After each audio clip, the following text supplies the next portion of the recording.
Hello students, मैं doctor Ritu Mathur आज आपके साथ इनऑर्गेनिक केमिस्ट्री का chapter theories of coordination compounds का फर्स्ट पार्ट डिस्कस करूंगी।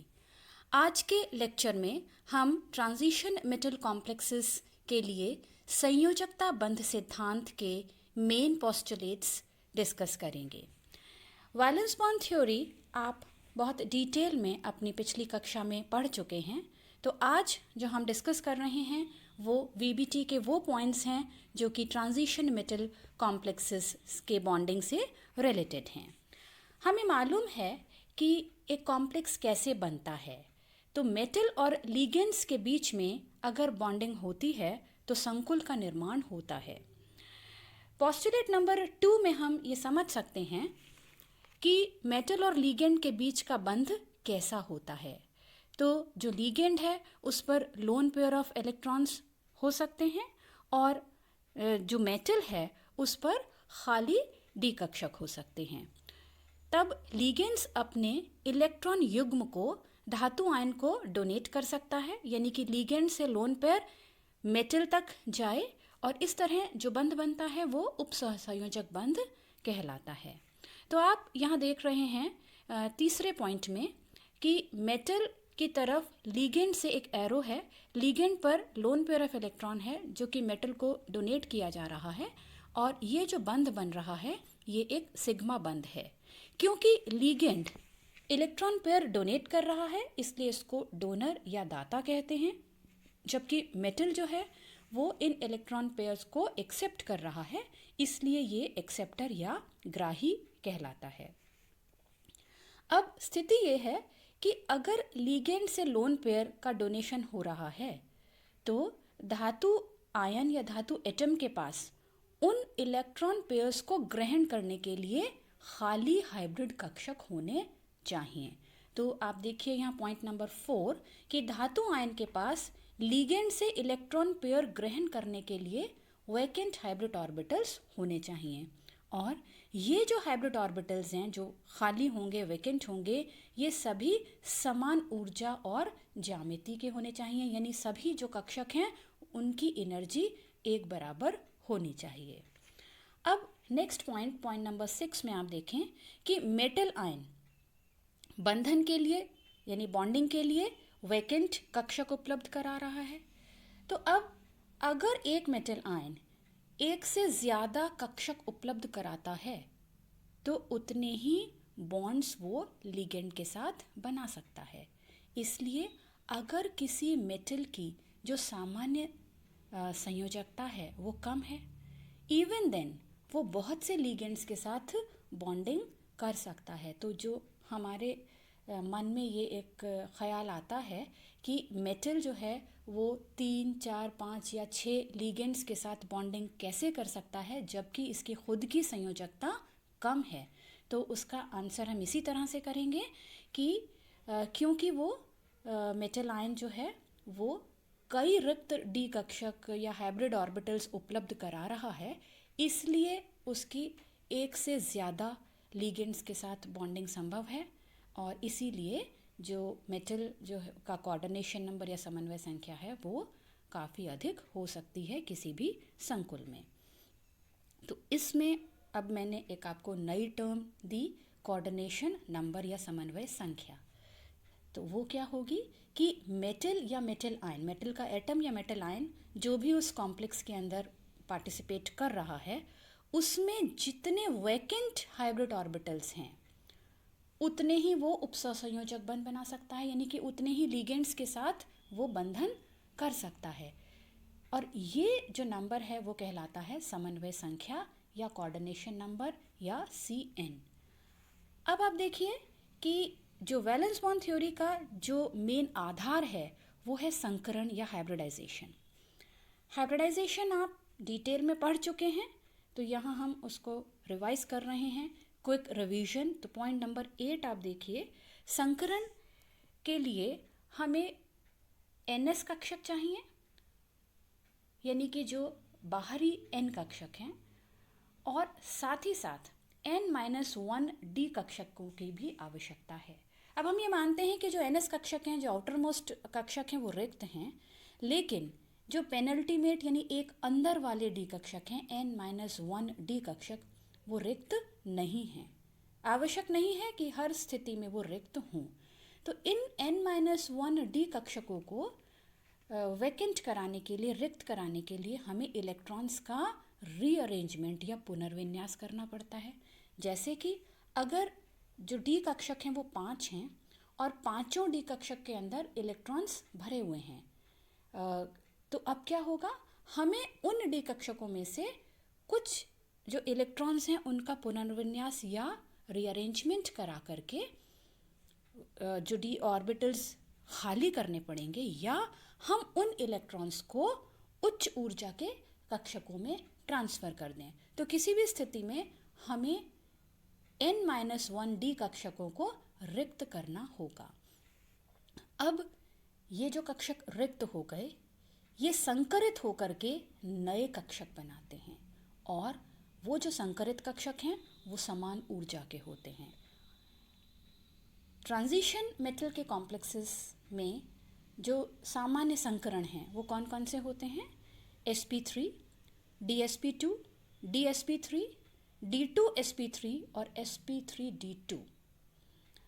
इनके अलावा sp और sp2 संकरण भी आप अपनी पुरानी क्लास में पढ़ चुके हैं। अब मेटल के पास जो खाली कक्षक हैं उनका लिगेंड के भरे हुए कक्षकों के साथ अतिव्यापन होता है। यानी कि आप देखिए पॉइंट नंबर 3, मेटल और लिगेंड के बीच में सिग्मा बंध किस तरह से बनता है कि लिगेंड के पास इलेक्ट्रॉन पेयर है और मेटल के पास खाली कक्षक हैं। तो इन दोनों के जो कक्षक हैं उनमें अतिव्यापन होता है, ओवरलैपिंग होती है और स्थायी कक्षक बनते हैं। अब आप यहाँ ये टेबल देखिए। इस टेबल में हमने संकरण और जो ज्योमेट्री है कॉम्प्लेक्सेस की, कॉम्प्लेक्स कंपाउंड्स की, उनको क्लासिफाई किया है। तो सिर्फ एक टेबल देख करके आप पूरा संकरण, समन्वय संख्या और ज्यामिति को समझ सकते हैं। तो यहाँ फर्स्ट कॉलम में हमने किसी भी कॉम्प्लेक्स की समन्वय संख्या लिखी है, यानी ये वो संख्या है जितने लिगेंड्स उस मेटल के साथ बॉन्डिंग करते हैं। सेकेंड कॉलम में हमने उन समन्वय संख्या के करस्पॉन्डिंग जो संकरण हो सकते हैं वो लिखे हैं, और तीसरे कॉलम में हमने इस संकरण से रिलेटेड ज्योमेट्री और उसका बंध कोण लिखा है। तो देखिए आप, सबसे पहले कोऑर्डिनेशन नंबर अगर 2 है तो संकरण संभव होगा sp, और sp संकरण होने पर ज्यामिति होगी रेखीय या लीनियर, और जो बॉन्ड एंगल है वो 180 डिग्री होगा। कोऑर्डिनेशन नंबर अगर 3 है तो संकरण sp2 संभव है। sp2 संकरण में आप देख रहे हैं कि 3 संकरित कक्षक हैं। कोऑर्डिनेशन नंबर 3 है, संकरित कक्षक कितने आ रहे हैं? 1 s और 2 p, यानी टोटल 3। और ज्यामिति कौन सी होगी? त्रिभुजीय, यानी कि ट्राइगोनल प्लेनर, एक त्रिभुज की तरह की ज्यामिति होगी, और जो बॉन्ड एंगल है वो होगा 120 डिग्री। कोऑर्डिनेशन नंबर अगर 4 है तो इसके लिए 2 तरह के संकरण संभव हैं। पहला dsp2, यानी एक कक्षक d का एक s ऑर्बिटल और 2 p से आएंगे, यानी इस तरह से ये 4 संकरित कक्षक बनेंगे क्योंकि कोऑर्डिनेशन नंबर 4 है। और इस स्थिति में हमारी ज्यामिति होगी वर्गाकार समतलीय या स्क्वायर प्लेनर, और बॉन्ड एंगल होगा 90 डिग्री। कोऑर्डिनेशन नंबर 4 में अगर सभी डी कक्षक भरे हुए हैं, यानी कि उन्हें हम किसी भी स्थिति में वैकेंट नहीं कर सकते, यानी D10 विन्यास है, तब डी कक्षक संकरण में भाग नहीं ले पाएंगे। और अब जो संभव है संकरण वो होगा sp3, यानी कि A कक्षक S का और 3 P से, और इस तरह से 4 संकरित कक्षक बन जाएंगे। कोऑर्डिनेशन नंबर 4 है, और हमारी ज्यामिति होगी चतुष्फलकीय या टेट्राहेड्रल, और बॉन्ड एंगल होगा 109 डिग्री 28 मिनट। अगर कोऑर्डिनेशन नंबर 5 है तब 5 कोऑर्डिनेशन नंबर में संकरण होगा dsp3, लेकिन यहाँ पर ज्यामिति 2 तरह के संभव हैं। तो आप देखिए कि अगर कोऑर्डिनेशन नंबर 4 है तो एक स्थिति ऐसी हो सकती है कि एक त्रिभुज हो और यानी कि त्रिभुज के बीच में मेटल है, तीनों कोनों पर एक एक लिगेंड आ गया त्रिभुज के, और एक लिगेंड ऊपर उसके त्रिभुज के और एक बिल्कुल नीचे, यानी कि त्रिभुजीय द्विपिरामिडीय, ट्राइगोनल बायपिरामिडल, यानी एक त्रिभुज और एक लिगेंड ऊपर और एक लिगेंड नीचे, ऐसे 5 लिगेंड्स उस पर जुड़ जाएंगे और बॉन्ड एंगल होगा 120 डिग्री और 90 डिग्रीज। इसी तरह से कोऑर्डिनेशन नंबर 5 में एक और ज्यामिति संभव है, वो है वर्गाकार पिरामिडीय, यानी कि वर्ग के सेंटर में मेटल हो जाए, चारों कोनों पर 4 लिगेंड्स आ जाएं और एक लिगेंड उसके ऊपर, यानी एक वर्ग बन जाए और एक उसके ऊपर पिरामिड बन जाए, तो ये हम कहते हैं स्क्वायर पिरामिडल, और जो बॉन्ड एंगल होगा वो होगा 90। अब हम बात करते हैं कोऑर्डिनेशन नंबर 6 की। तो आप यहाँ इस टेबल में देख रहे हैं कि कोऑर्डिनेशन नंबर 6 2 बार लिखा गया है। संकरण जो है वो पहली स्थिति में हमने लिखा है D2sp3, यानी कि आप यहाँ देख रहे हैं कि अंदर वाले डी कक्षक काम में आ रहे हैं, इसलिए इनका नाम है आंतर कक्षक अष्टफलकीय। ऑक्टाहेड्रल ज्योमेट्री तो होगी ही, अष्टफलकीय क्यों होगी? क्योंकि यहाँ पर कोऑर्डिनेशन नंबर 6 है और 2 डी वाले कक्षक काम में आ रहे हैं, एक एस कक्षक काम में आ रहा है और 3 पी के कक्षक काम में आ रहे हैं, तो ये अष्टफलकीय ज्यामिति हो गई। लेकिन क्योंकि अंदर वाले डी कक्षक काम में आ रहे हैं, इसलिए इन्हें हम कहेंगे आंतर कक्षक अष्टफलकीय। और हम इसका हाइब्रिडाइजेशन लिखेंगे D2sp3, पहले हमने डी कक्षक लिखे हैं, और इंग्लिश में हम इन्हें कहते हैं इनर ऑर्बिटल ऑक्टाहेड्रल कॉम्प्लेक्सेस, और इनमें बॉन्ड एंगल होगा 90 डिग्रीज और 180 डिग्री। दूसरी स्थिति ये है कि संकरण होगा sp3d2, यानी कि आप यहाँ देख रहे हैं कि बाहर वाले डी कक्षक काम में आ रहे हैं। कोऑर्डिनेशन नंबर वही 6 है और यहाँ हम इनको कहते हैं बाह्य कक्षक अष्टफलकीय संकुल, आउटर ऑर्बिटल ऑक्टाहेड्रल कॉम्प्लेक्सेस, और इसमें जो बॉन्ड एंगल है वो होगा 90 डिग्रीज और 180 डिग्री।